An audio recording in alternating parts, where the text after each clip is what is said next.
오늘은 잘 아시는 요한복음 5장 말씀으로 물이 움직일 때라는 제목의 말씀을 봤습니다.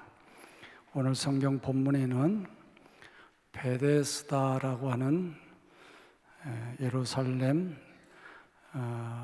양문 곁에 있는 히브리 말로 베데스다라는 연못이 있는데 그곳에 많은 병자들이 모였습니다. 병자들이 모인 이유가 4절에 나와 있는데, 천사가 가끔 못에 내려와 물을 움직이는데 움직인 후에 먼저 들어가는 사람은 어떤 병에 걸렸든지 다 낫는다는 거예요. 이 정도 소문이 있으면 은근각처에서 아마 다 병자들이 모일 것은 뻔한 이치인데, 특이한 점을 꼽자면 어떤 병에 걸렸든지 낫게 된다는 것, 그리고 물이 움직일 때 먼저 들어가야 된다는 조건이 붙어 있다는 것, 그런 거예요. 그러니까 어떤 병에 걸렸든지 낫게 된다는 소식은 좋은 소식인데, 다른 사람보다 먼저 들어가야 된다는 경쟁 조건이 붙어 있는 부분은 매우 아쉬운 대목입니다. 다른 사람과 경쟁을 해서 내가 이겨야 하는 이 원리, 이게 작동되는 장소예요. 이걸 두고 우리는 세상이라고 부르게 됩니다. 우리가 살고 있는 이 세상은 항상 이렇게 남들보다 내가 먼저 뛰어가야 되고 다른 사람을 내가 이겨야 되는 아주 살벌한 경쟁, 그 경쟁의 현장에 우리가 살고 있는 거예요. 사실 우리가 이 땅에 태어나서부터 시작해서 아마 여러 교육 과정을 거쳤을 거 아니에요. 유치원부터 시작해서 아무튼 계속 학년이 올라가면서 우리들이 그 학교에서 배우고 우리 사회에서 우리 부모에게서 배운 주요한 교육의 내용이 뭐냐? 지지 말고 경쟁해서 이겨야 하느니라, 그런 거죠. 늘 이겨야 된다는. 세상의 풍경이 언제나 이런 겁니다. 바로 베데스다 못의 풍경이 그러합니다. 물이 동하면 누구든지 먼저 풍덩 뛰어들면 병이 낫게 되는 거니까 물이 언제 동할 것인지 그거를 지켜보는 일이 중요하고, 누가 먼저 들어갈 것인지 깨어있는 것이 중요하고, 그리고 옆에 있는 사람을 쳐다보면서 저 사람이 나보다 빠를 것 같아, 내가 저 사람보다 먼저 뛰어들어가야 되는데, 날이면 날마다 이 경쟁에서 뒤처지지 않기 위해서 노심초사 애쓰고 수고하는 현장입니다. 이곳에는 형제여 자매여라고 하는 말이 어울리지 않습니다. 형제애 뭐예요? 형제 사랑.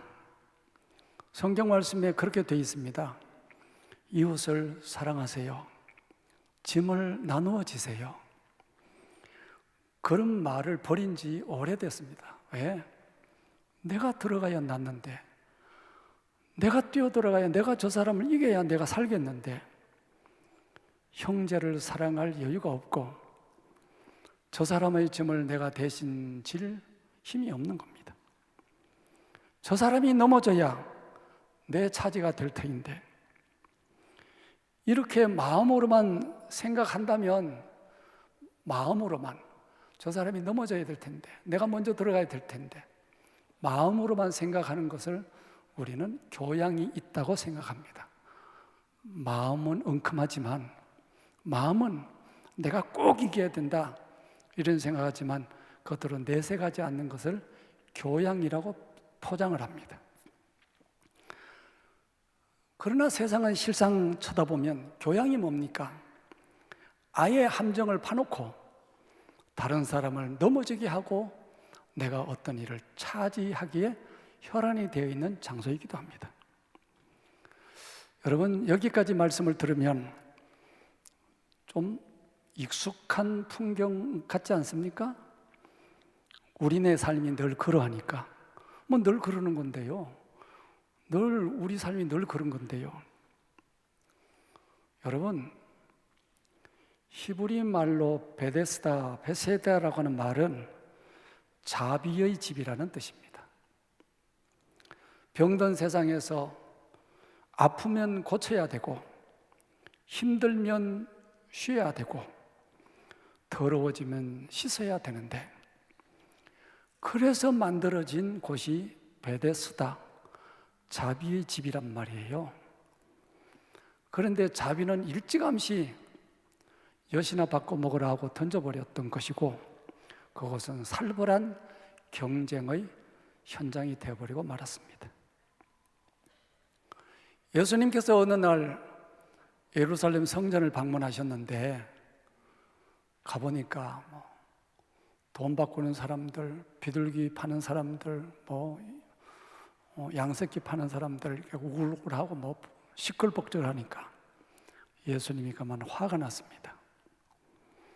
내 아버지 집은 기도하는 집인데 너희들이 강도의 구렬, 강도의 소굴을 만들었다. 모든 사람이 하나님의 집에 나와서 이곳에서 기도하고 찬양하고 위로의 말씀을 받고 이곳에서 영육간에 다 치유를 받아야 되는데, 그런 것은 온데간데 없고 살벌하게 인간의 욕심이 더글더글 그런 현장을 보시고 예수님이 소리를 질렀습니다. 무슨 욕을 하셨는지는 구체적으로 없는데 우리 한국말로 즐겨 사용하는 개강아지, 내가 강단에서 여기까지만 순화를 시켜서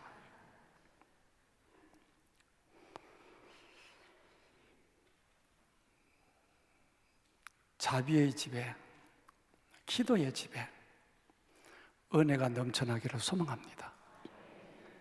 그런데 베데스다는 그러지 못했어요. 오늘 우리들의 교회도 진정한 사랑의 집, 기도의 집, 자비의 집이 되었으면 좋겠습니다. 특별히 오늘 소개된 질병의 병명이 있습니다. 3절에 보면 그 안에 많은 병자, 이렇게 많은 병자가 모였겠지요. 그런데 구체적으로 병명을 3가지를 적어놨는데, 첫 번째는 맹인, 앞을 못 봐, 다리 저는 사람, 빨리 뛰어갈 수가 없어, 혈기 마른 사람, 중풍병자라는 말인데, 이 사람들은 아무리 힘쓰고 애써도 다른 사람과 경쟁해서 이길 수가 없는 겁니다. 순번 타기가 예시당초 걸러서 늘 다른 사람이 풍덩풍덩 뛰어들 때마다 속상하고 좌절하는 느낌을 지워버릴 수가 없습니다. 천사가 내려와서 물을 동하게 할 때에 누구든지 먼저 들어가면 다 어떤 병이든지 예외 없이 병이 낫지만 순번을 타지 못하는 기가 막힌 현실, 거기에서 좌절하는 겁니다. 그래서 세상은 좌절하는 사람들이 그래서 많은 겁니다. 우리는 오늘 복음서를 읽었으니까 바로 그곳에 복음의 주가 되시는 예수님이 오셨다는 거예요. 새 언약의 주인이신 주님이 오셨습니다. 우리는 성경을 들고 있는데 성경은 이렇게 되어 있지요. 구약, 옛언약, 신약, 새 언약이라고 그래요. 새로운 세상이 열렸다. 예수님이 우리 가운데 오셔서 우리의 죄를 없애주시고 예수님이 부활하셔서 우리에게 생명을 주셨습니다. 죽은 우리를 살려서 생명의 자리로 옮겨주셨습니다. 뭐예요? 새 역사가 시작됐다는 겁니다. 주님이 오셔서 경쟁이 아닌 저 사람보다 내가 먼저 뛰어 들어가야 되는 게 아니고 누구든지, 따라합시다. 누구든지 예수로 말미암아 승리하게 되는, 누구든지 예수로 말미암아 고침받게 되는 저 사람을 이겨야만 되는 게 아니고 너도 고침받고 나도 고침받고 네 병도 고침받고 내 병도 고침받고 너에게도 복음이 이루어졌고 나에게도 복음이 이루어졌고, 그래서 예수님께서 새 복음을 주실 때에 이렇게 말씀하신 겁니다. 원수를 미워하지 말고 원수를 위해서 축복해라. 왜? 경쟁하는 사회 같으면 축복해 주면 안 되지. 내가 이겨야 되니까, 내가 잘나야 되니까. 그런데 경쟁하는 게 아니고 은혜의 삶, 너도 복받고 나도 복받고, 예수님께서 이 길을 우리에게 열어주신 겁니다. 천사의 이름들이 성경에 많이 소개되고 있는데, 가브리엘, 좋은 소식을 전하는 천사 이름, 그죠? 미가엘. 근데 병을 치유해주는 천사 이름이 뭘까요? 라파엘이라고 그래요. 하나님께서 고쳐주셨다, 그런 뜻입니다. 하나님께서 하나님의 병 고치는 의사, 이런 뜻이에요. 천사가 하늘로부터 내려와서 물을 휘저었어요. 이것도 하늘에 천사가 내려왔어요. 천사가 내려왔어요. 소망을 주기 위해서 하나님이 물을 동하게 하시면 누구든지 먼저 뛰어 들어가는 자는 낫는다. 그게 구약 이야기예요. 그런데 신약은 뭐예요? 누구든지 예수 이름으로 은혜 받고, 누구든지 예수 이름으로 죄사함 받아, 거듭나, 성령의 은혜를 받아, 성령 충만해. 누구든지 은혜 받아서 인생이 새로워지는 거예요. 인생이 바뀌는 거예요. 이걸 세상 말로 팔자가 고쳐진다고 그래요. 예수 그리스도 인해서 내 인생의 고질병들이 다 고쳐지는 겁니다. 여러분이 성전에 와서 찬양할 때, 여러분이 기도할 때 성령께서 역사하시는 겁니다. 그때 치유의 역사가 나타나게 되는 겁니다. 여러분이 예배를 드릴 때 예배를 대충 드리면 안 됩니다. 여러분이 예배를 드릴 때에 찬송도 열심히, 여러분의 찬송을 하나님이 받으셔야지. 여러분이 기도를 할 때도 간절함으로 여러분의 기도가 하나님 나라 상달이 돼야 됩니다. 여러분이 예물을 드릴 때도 하나님 나에게 주신 은혜를 내가 알고 하나님 앞에 내가 구별해서 이렇게 드립니다. 여러분이 드리는 예물도 하나님이 받아주셔야 돼요. 그래서 이걸 두고 예배 성공이라고 합니다.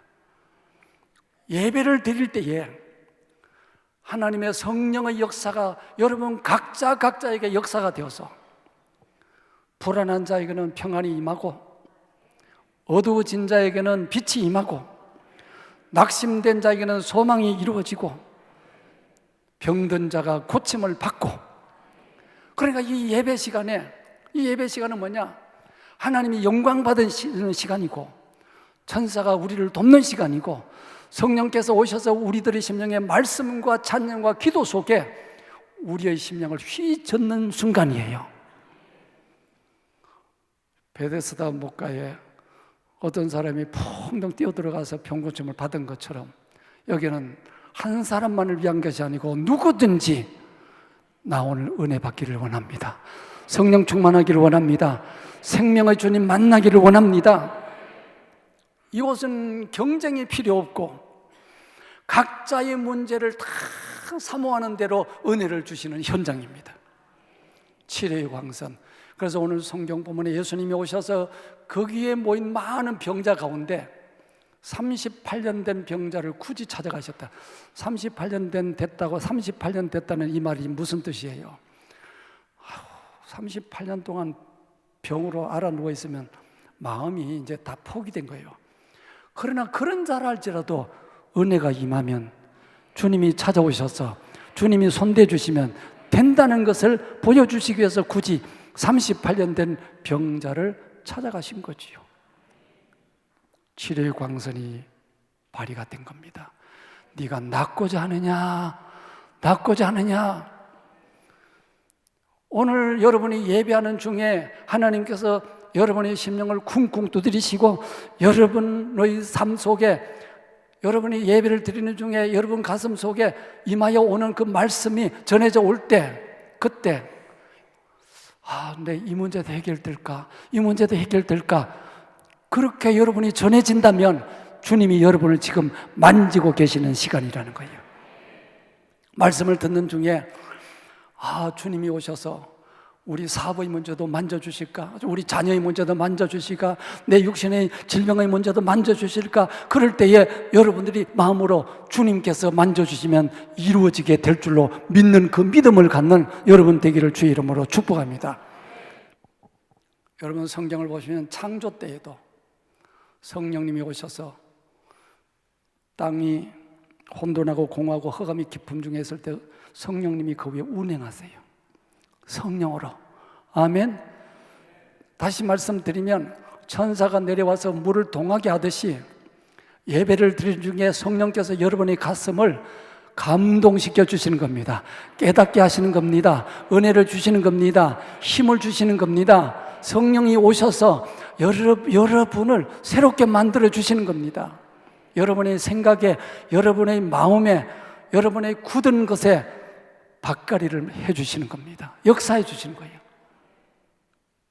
아무리 혼돈스러운 사람이라도, 아무리 굳어진 사람이라도 성령께서 그 사람을 덮어주시면 역사가 있는 겁니다. 그래서 예수님이 이 땅에 오실 때도, 새 역사를 펼칠 때도 예수님이 오실 때 어떻게 오셔요? 성령으로 잉태되시는 거예요. 성령으로 오시는 줄 믿습니다. 할렐루야. 그리고 나중에 예수님께서 세계를 열어주셨을 때 사도행전의 말씀이 이렇게 되어 있습니다.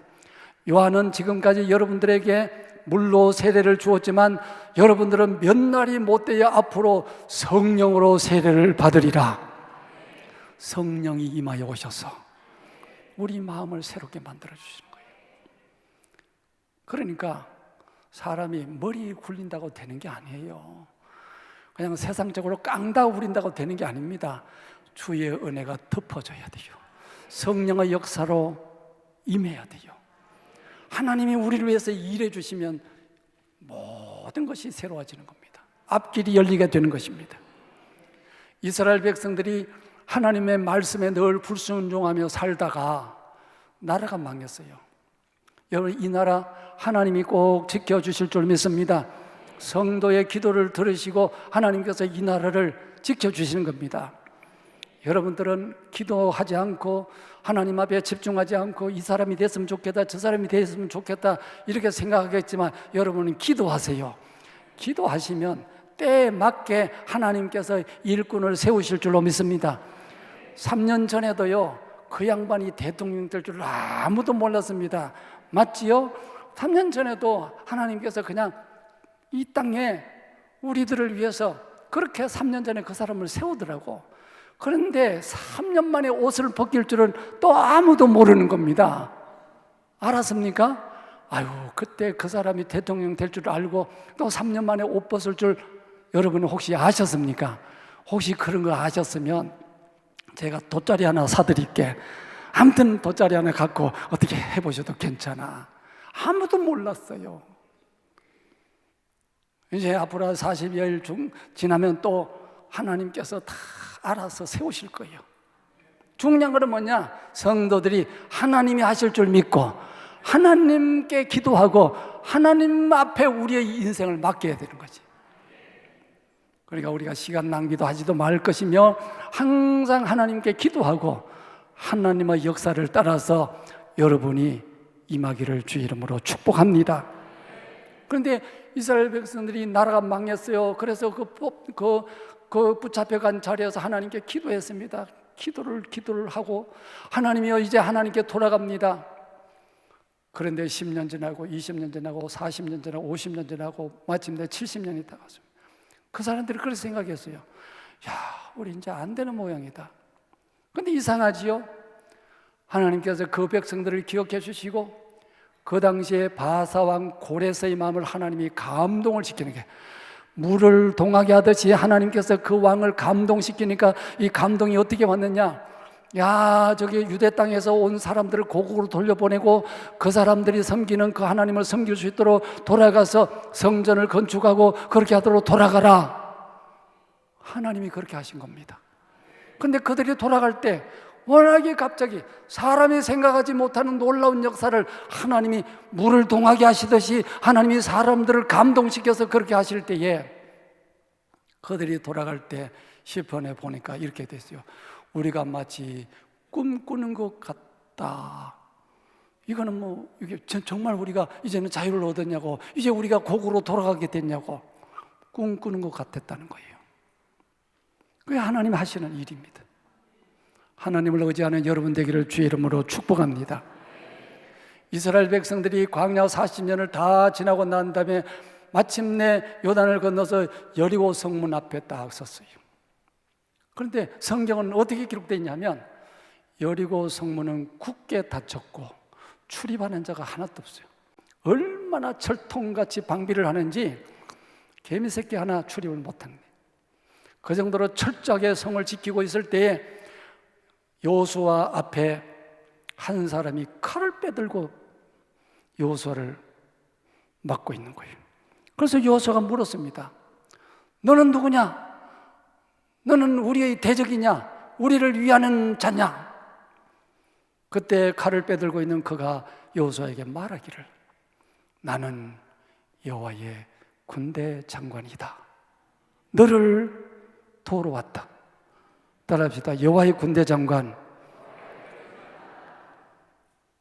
하나님께서 그 백성들에게 승리를 주시기 위해서 먼저 여호와의 군대 장관을 보내신 겁니다. 그런데 그 군대 장관은 이렇게 말하는 겁니다. 내 발에서 신을 벗으라. 네가 선 것은 거룩한 곳이다. 왜 갑자기 거룩한 곳이 돼요? 하나님이 개입하시고, 지난주 말씀에 하나님이 개입하시는 순간 죽은 자가 산 자가 되는 거예요. 너의 선 곳은 거룩한 곳이니 신발을 벗으라.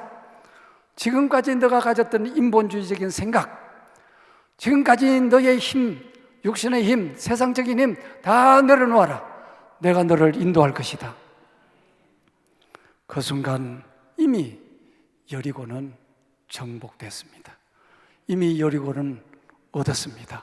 왜요? 하나님이 물을 동하게 하셨기 때문에, 하나님이 그렇게 하시기 때문에 이미 이루어지게 된 줄로 믿습니다.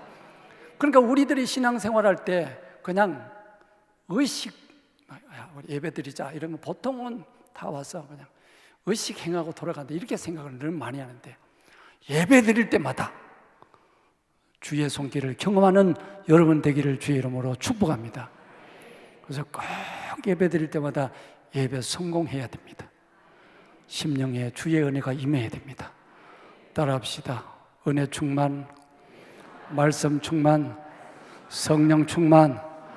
이게 충만해야 돼요, 사람이. 이걸 뭐예요? 신바람이라고 그래요. 성령 바람이 불어와, 은혜의 바람이 불어와. 사람은 그렇게 살아야 됩니다. 이 바람이 불어오지 않으면 가난하면 가난하다고 망하고, 또 부하면 부한 것 때문에 교만해서 망하고, 있으면 있는 대로 망하고 없으면 없는 대로 망하고 그래요. 그러니까 하나님의 은혜가 임하여 와서 은혜의 바람을 타고 날마다 승리하는 여러분 되기를 주의 이름으로 축복합니다. 그러니까 물이 동할 때 내가 빨리 들어가서 풍덩, 이거는 경쟁이다. 우리는 그런 게 아니다. 예수 그리스도의 세계가 열려서, 부활의 세계가 열렸어요. 생명의 세계가 열렸어요. 이제는 누구든지 찬양할 때, 기도할 때, 예배할 때 천국은 침노하는 자일 것이다. 아멘. 나는 주님으로 인해서 내가 살리라. 그리고 그 주님에게 여러분을 마치 못에 풍덩 뛰어들듯이 주님에게 여러분의 삶을 그냥 풍덩 뛰어들어야 됩니다. 주님 찬양합니다. 주님 찬양합니다. 주님 감사합니다. 주님 내가 말씀에 순종합니다. 내가 주님을 위해서 살겠습니다 하고 주님께로 뛰어들어가야 돼요. 천국은 침노하는 자의 것이라고 말해요. 은혜 받고 또 받고 은혜 위에 은혜 받고 끊임없이 은혜 받는 중에 이상하게 내 삶이 변했네. 내 삶이 변했어. 너무 세상이 행복한 거죠. 이 은혜가 여러분에게 늘 넘쳐나기를 주의 이름으로 축복합니다.